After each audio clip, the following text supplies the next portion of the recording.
So, Joyce, welcome to Lead Tail TV. I'm so excited to have you here and talk about all kinds of things, and really excited. Thank you so much for joining us. Thank you for having me, Brian. I'm super excited too. Yeah, yeah. Well, let's dive right in. Let's talk about a whole bunch of things. We've got a lineup and many questions to talk you through. The first one I want to talk about is just recruiting and how it's changed so dramatically over the years, especially recently, especially during the so-called Great Resignation. Um, how do you think employers put their culture front and center, their culture front and center as they seek to attract and retain talent during these times? What's your thoughts on that? My thoughts are employer branding has changed so much, influenced by the pandemic. So if I think about when I first graduated college, it was in 2005. And if you had a ping pong table and an awesome 401k matching program, you had a bunch of candidates waiting for you, right? But then look, fast forward to 2022, we have we have this global pandemic, we have the great resignation, people are leaving their jobs for lots of probably very good reasons. And then I read this article in the New York Times a couple months ago, and they called it the age of anti-ambition. And all of this is somewhat personal for me because I left my job in 2020. I was part of the Great Resignation too, and I took a 10-month break. And I read this book. I even brought it.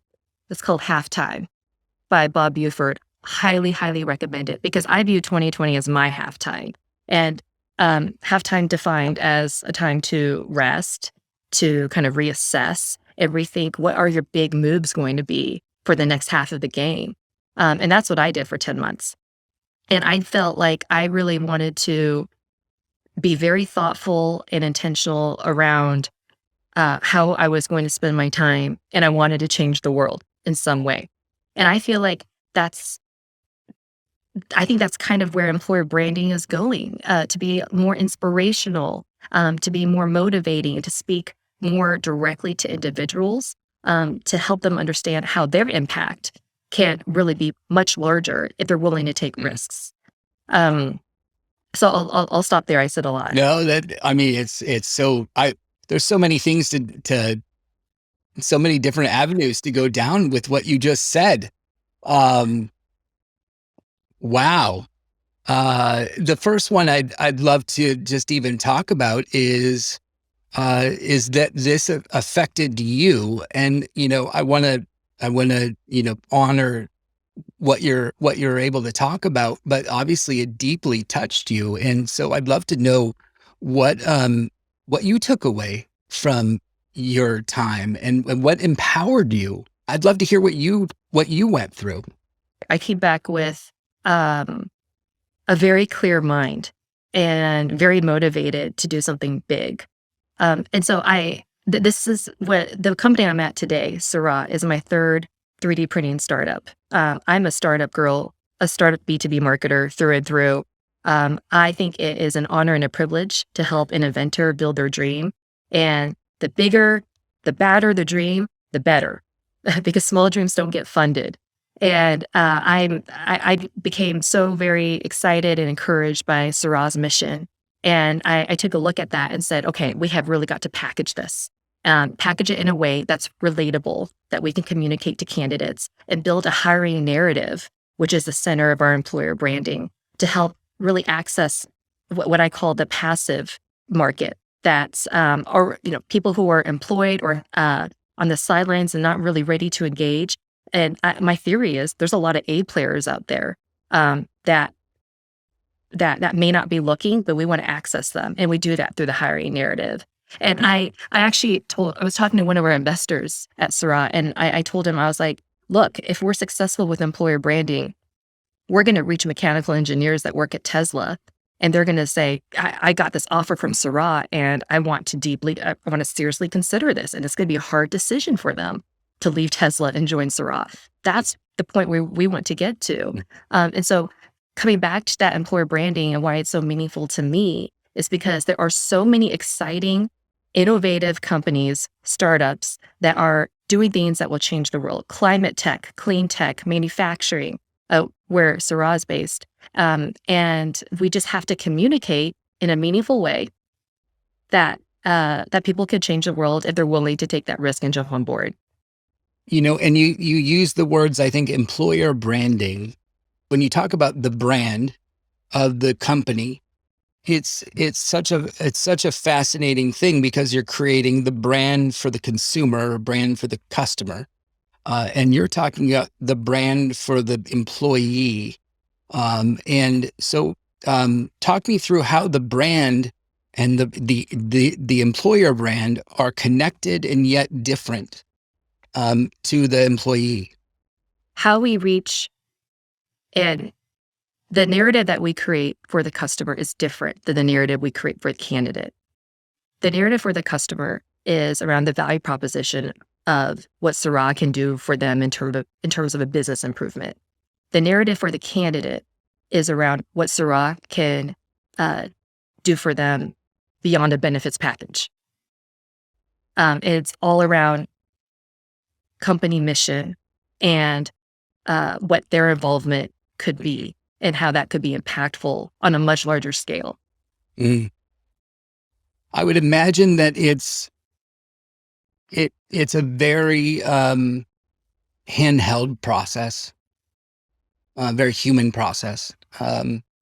When it gets to when you're talking about a Tesla versus a Syrah, the differences between the two, are you looking at it as a complex versus a simple, or is it the same kind of process that you're like that between the two?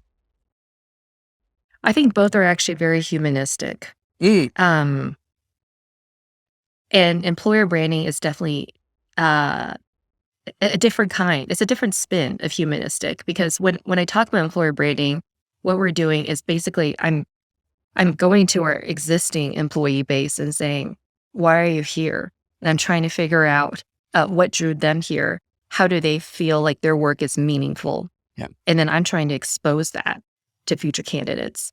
I'm also trying to, there's a lot of people there that are also scared to work for a startup. Mm. And there's lots of people out there that are very excited to work for a startup like me.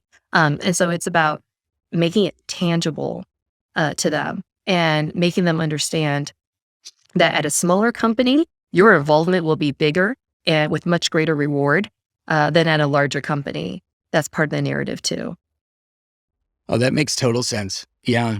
Um, so there's always barriers to get across. We don't know how the product is going to turn out. We don't know how the company is going to turn out. We don't know but so what you're basically promising is a culture, um, right? Hmm. And so how is your lifestyle going to be? How is your day to day going to be? How is your enrichment going How will to you be be? treated? The environment. That's what you're really selling here. Is that right? Yeah, that absolutely. I think culture is such an important part of it, and knowing the leadership team and how they operate is a big part of it. And then knowing how you're going to be treated is a big part of it. I think that's more important now more than ever. A lot of people want to be, no, they don't want to be another number, and they want to know how they're going to be seen and heard and acknowledged in the workplace. And so, those are hard things to communicate and on a mass level. Those are hard things to promise too. And so, the best way I know how to do that is just through employee advocacy, asking our existing employer base to really, be candid about their experiences at Syrah. A lot of our new candidates are through referral, and that's probably for a reason. Um, and then also to just broadening the marketing mix and thinking about how do we expose all of this, not just through digital assets, but through blogging, through referrals. And so making those stories accessible to the market is really important. Wow, what a fascinating process for anybody to now take, especially after the talking about your own experience and what so many have gone through, then to come back and say, now I am empowered. So to pick one is a much deeper um, uh, decision Mhm. than it used to be, because where I think it used to be is like, well, if this doesn't work, then I'll pick another one in a year or two. But now I think I would imagine it's a much deeper decision, because I just took off, in your case, Mhm. a lot of time. Mhm. And now when I pick one, it's got to be what I need this to be like a really meaningful thing here. And so I need to be convinced. It's almost like a buyer's market. Oh, yeah, absolutely. It's definitely a candidate market out there. Yeah. Yeah. So I think employers, we have to be a little bit smarter and wiser and more intentional. So how does your personal experience, of company culture impact how you build, cultivate, and, even disseminate culture in your current role? Because this is my 3rd, 3D printing startup, I've had, a little bit of experience, in terms of building culture, and um, I think it made me realize that employee advocacy is so important. It's so much more than a Glassdoor review. And it's really about creating that hiring narrative. So what brings somebody to a company is often very different than why they stay. And I think it's important to tell those 2 sides. I think it's also important to build, employee ambassadors. There are definitely people out there that like to be mobilized, that like to be, promoted and showcased, and so it's about finding them and, yeah, and doing exactly just that. When you look at everything in its totality, the culture is what feeds all of that and what gets it to more efficiency, more time, more creativity, everything that really makes it hung. Um, could you give an example of what, when you look at all of that, of something you're doing to uh, build culture that helps those things to come together? So I have a great example, and I didn't help build it, but I am helping promote it. So before I came to Syrah, there was a grassroots women-led organization called SOS, and it stands for Sisters of Syrah. So what's really cool is that being a manufacturing startup, you wouldn't think the female contingency was that high, but Syrah is actually over 25% female. Which is awesome. I don't know what the benchmark is out there for other high tech startups, but I bet you it's probably not 25%. And this is a group of women that meet on a biweekly basis, and it's basically peer support and to kind of just hear each other out and help each other out. And I thought that was such a magical thing. And so we've put that through our marketing machine and and really using that as sort of an attraction to future female candidates to let them know that we take diversity very seriously. And there's a peer group that's here waiting to receive them. Those are golden nuggets for her employer branding. And I think you know when it comes to corporate culture and employer branding, so much of it has defaulted to benefits in the Yeah. past. Right? So, like, the free lunches, the ping pong table, the beer keg, and those are great. Yeah. But then most people I think a lot of people want to know, is this a mission I can really impact? Yeah. And then, okay, tell me about the 401k matching later. Where do you think that connection with others comes in? Has that been strengthened? Has it not? Is there a stronger sense of community? And where do you see it even going? So I think it is highly variable depending on industry and type of person. There's lots of people out there that are fine being sort of like a freelance contractor, and not having that community or that in person, um, networking, and that's fine. I think I think what's important for Surat, given the fact that we're trying to build our first factory in Boston right now, it takes a lot of community. It takes a lot of teamwork. It takes a lot of trust and communication. So that all has to be there in order for you know our factory to work, for everybody to come to work and feel motivated and that they can trust each other. So for us, given that most of our employees do work on site, I think that community is huge, and so we continue to host in-person events, Taco Tuesday, Pizza Friday, all that kind of stuff. Cinco de Mayo is coming up on May 5th, and we have a huge party planned for that. It's so important to still have that camaraderie, because we want everyone to still come to work every day and feel motivated. Oh, that's great. Yeah. Yeah. Cause, there's been so much Zoom or Google Meet or WebEx or whatever. And companies are starting to reintroduce what's possible for everyone. And then in your position saying, you know, we support in person, or we support work from home, or we Mhm. support a variable. You've seen companies out there saying, we're welcoming everybody back. We're going to take everyone, and by the end of this year, we're going to be back in the office, or, 2 days a week is how we're all going to be. And it's just interesting to me to see how everyone is kind Mhm. of defining or refining or not, and just saying we're all going back. Do you have, based upon even just yourself, I don't know if it's where you sit in your career, or even just yourself, and how you, even just in the last year, kind of felt your own pull, where do you think all of that kind of sits? Well, I know for me personally, I think it's really hard for me to envision myself back in an office every day. I have been remote for the last 5 years, across all the people that I've worked for, and I love it. I love being a remote employee. Um, and I think it forces me to be more intentional in my meetings. I always it it's a balance of productivity and efficiency of a meeting versus also still checking in on your teammates and making sure everyone's doing okay. I've definitely been way more intentional about that. It's scheduling one-on-ones with my teammates. Let's shift into another topic. I want to talk to you about yourself as a storyteller, because you describe yourself as a storyteller, and I want to see how you define storytelling. What does that mean in the context of marketing, and can you explain how it works in your current role?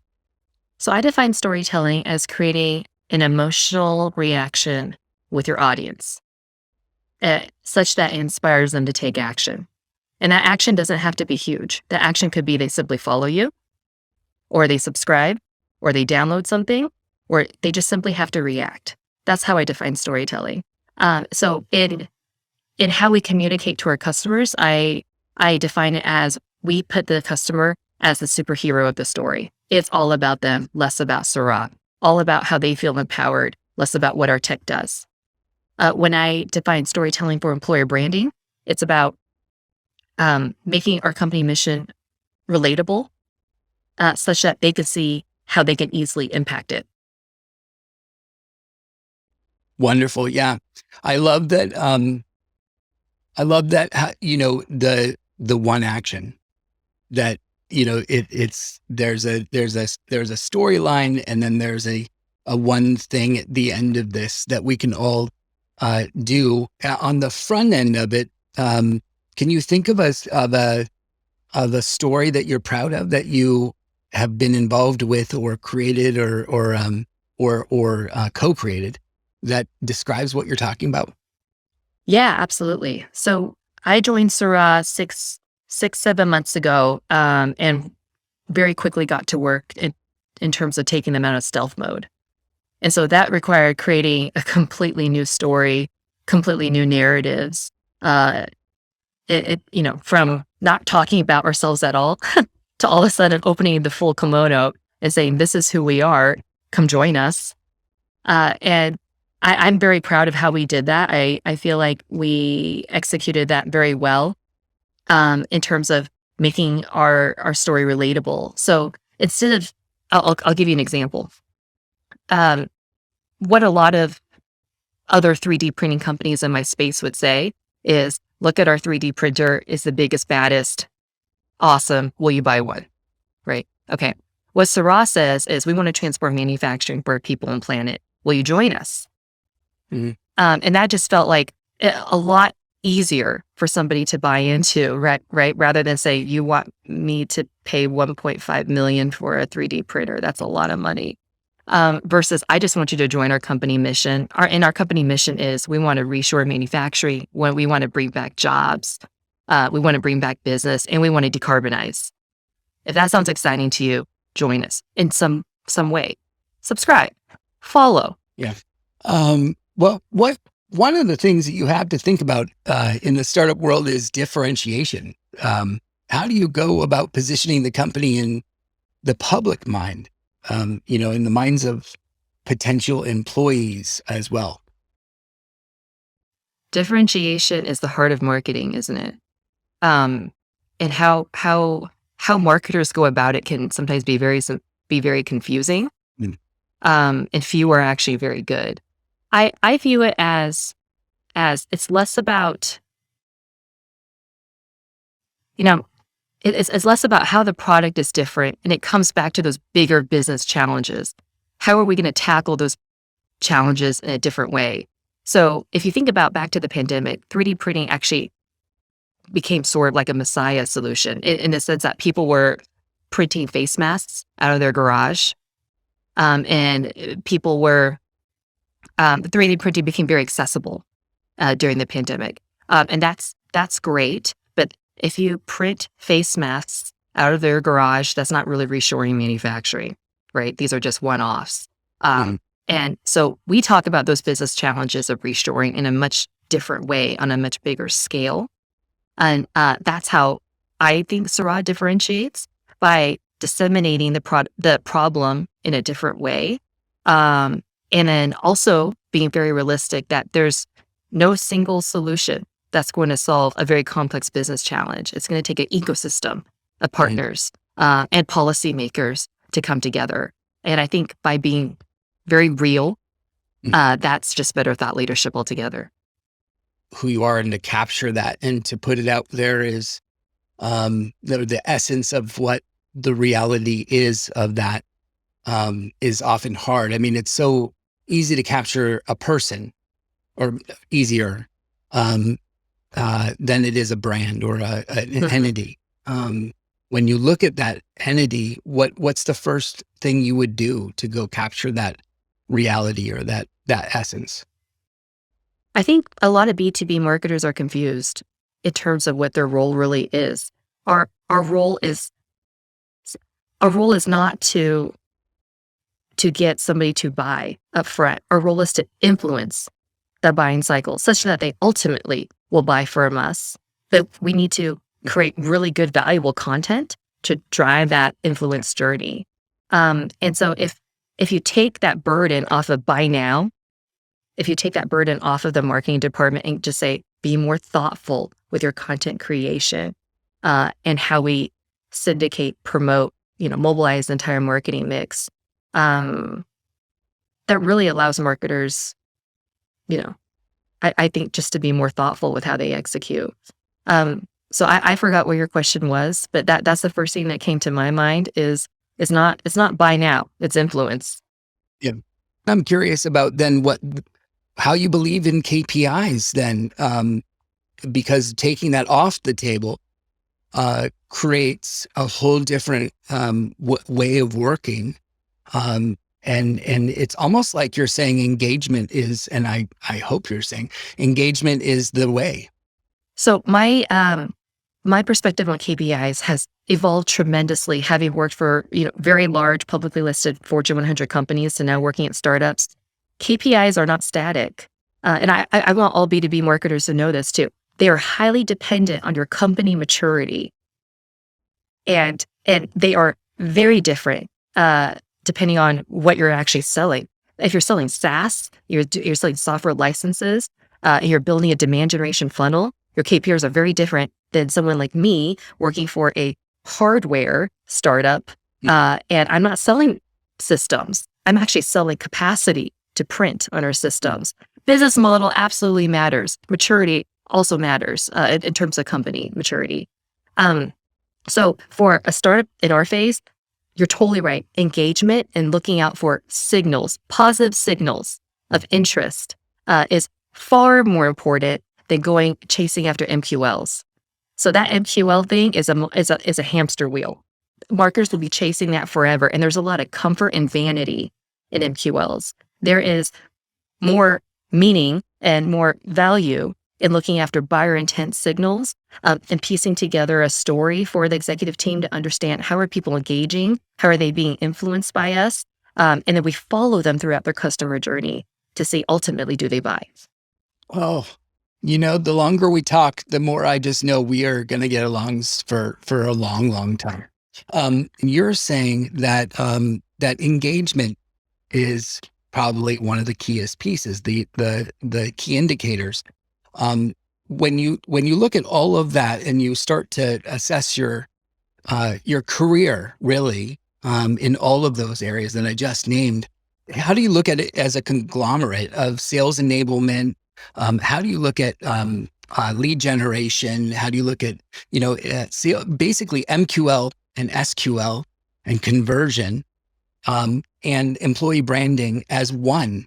How should that sit in an organization versus how it has in the past? Yeah. Um, what I've come to realize is that uh, blanket advice is very damaging. So, and what I mean by that is there is no such thing as one size fits all. It, again, very highly depends on your business model and your company maturity and what kind of business you are, who you sell to and all that kind of stuff. There's, uh, I'll tell you one of my pet peeves. One of my pet peeves is when I go onto LinkedIn and I see people post like 2 sentences of marketing advice, and that will only work. Their advice will only be true to a very small segment of listeners, right? Because it is highly circumstantial what will work for you. And so when I look at, Harvard Business Review or McKinsey, when they talk about best in class marketing organization structure, how you should have certain departments structured, who should report to who, for example, should marketing ever report to sales? Or should marketing report directly to the CEO? Or should marketing report to product management? There, there's no, yes and no are both correct.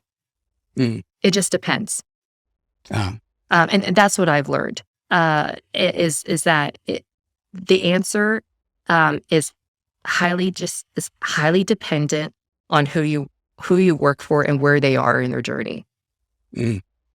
Yeah, I mean, the one thing that we all know is that the customer doesn't care at the end of the day.